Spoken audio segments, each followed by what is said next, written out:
मुझे दो ज़िम्मेदारान की कॉलें आईं और उन्होंने मुझे कहा कि आप जो सरकारी उम्मीदवार है उसको सपोर्ट करें और गिलानी साहब को सपोर्ट ना करें। आपको ये मैं बताना चाहता हूँ, मैंने उन्हें कहा कि हम मियां नवाज शरीफ साहब के साथ हैं, बल्कि आज मैं मीडिया के सामने ये बात करना चाहता हूँ कि नैब को भी भुगताया 2 साल, FIA और एंटी करप्शन के अभी पर्चे शुरू हुए जब से ये इसका सेनेट का शेड्यूल का ऐलान हुआ।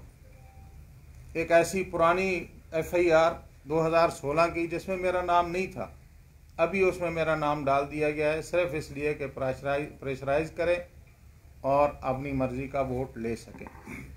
हम किसी शख्स की बात नहीं करते, हम उस सोच की बात करते हैं जो आज पाकिस्तान में इस्तेमाल की जा रही है इस इलेक्शन को में धांधली करने के लिए। हम तो बात कर रहे हैं मुल्क को आइन के मुताबिक चलाने की, कि ISI के अफसरान टेलीफोन कर रहे हैं सेनेटर्स को। मैं फिर ये कहूँगा, नाम बिल्कुल लिए जा सकते हैं, नाम भी इनके पास हैं। हम तो खुश हुए थे जब DG ISPR ने कहा जी हमारा कोई ताल्लुक सियासत से नहीं है, लेकिन इस सेनेट के इलेक्शन में जो हालात पैदा हुए हैं, एक दफ़ा नहीं, 2 दफ़ा नहीं, 3 दफ़ा नहीं, 10 दफ़ा, हाफिज़ अब्दुल करीम साहब तो एक शख्स हैं, यहाँ बहुत से सेनेटर्स को ऐसे टेलीफोन आए हैं, बहुत से उन्हें शायद बताया भी ना हो।